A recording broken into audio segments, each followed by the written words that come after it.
2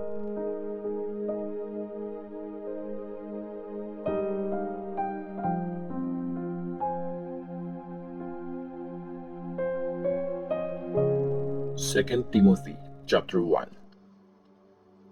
Dear Timothy, anak, para sa iyo itong sulat na to.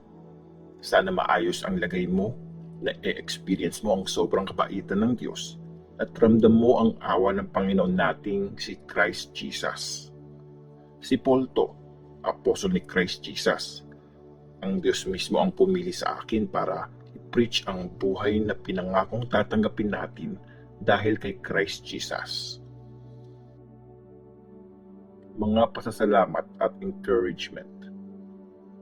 Salamat sa Diyos.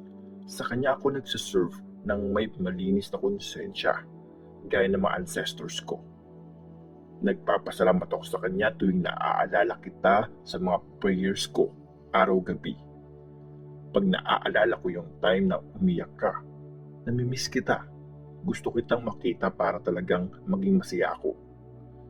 Naalala ko rin kung gaano kalalim ang faith mo. Una kong nakita yung ganyang klaseng faith sa lola mo, si Lois. Tapos sa nanay mo, si Eunice. At ngayon, sure akong meron ka rin ito. Dahil dito, nire-remind kita na gamitin mong mabuti ang spiritual gift na binigay sa iyo ng Diyos nung pinatong ko sa iyo ang mga kamay ko. Hindi tayo ginawang duwag ng Espiritu ng Diyos. Binigyan niya tayo ng Espiritu na may kapangyarihan, pagmamahal at self-control. Kaya nga, huwag kang mahihiya pag sinishare mo sa ibang tao ang nalalaman mo tungkol sa Panginoon natin. Huwag mo din akong ikakahiya kasi nakakulong ako dahil kay Christ. Instead, samahan mo ako sa pagtitiis para sa magandang balita. Bibigyan ka ng Diyos ng lakas para dito. Niligtas at tinawag tayo ng Diyos para maging banal na bayan niya. Hindi ito dahil sa mga ginawa natin, pero dahil yun ang plano niya at dahil sa sobrang kabaitan niya. Sa simula pa lang, binigay na niya sa atin ang sobrang kabaitan niya sa tulong ni Christ Jesus. At ngayon, dumating na ang Savior natin, si Christ Jesus. At pinakita niya ang sobrang kabaitan ng Diyos. Tinapos na niya ang kapangyarihan ng kamatayan at nireveal niya ang tungkol sa buhay na walang hanggan gamit ang magandang balita.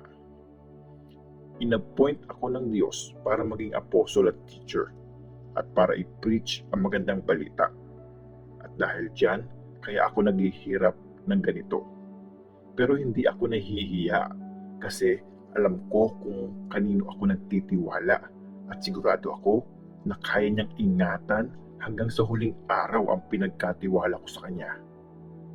Sundin mo ang mga tamang teachings na narinig mo sa akin. Example, ang mga yan para sa iyo. Manatili ka sa faith at sa pagmamahal na nasa atin dahil kasama natin si Christ Jesus. Sa tulong ng Holy Spirit na nabubuhay sa atin, ingatan mo mabuti ang mga mabubuting bagay na pinagkatiwala sa iyo. Alam mo namang iniwan ako ng lahat ng mga nasa Asia. Kasali doon sina Pigellus at Hermogenes. Pinagpipray ko na maawa ang Panginoon sa pamilya ni Onesiphorus kasi maraming beses niya akong kinasaya. Hindi niya ako kinahiya kahit nakakulong ako. In fact, pagdating niya sa Rome, hinanap niya talaga ako hanggang sa makita niya ako. Maawa sana sa kanya ang Panginoon pagdating ng Judgment Day. At alam na alam mo naman kung gaano niya ako natulungan nung nasa Ephesus ako.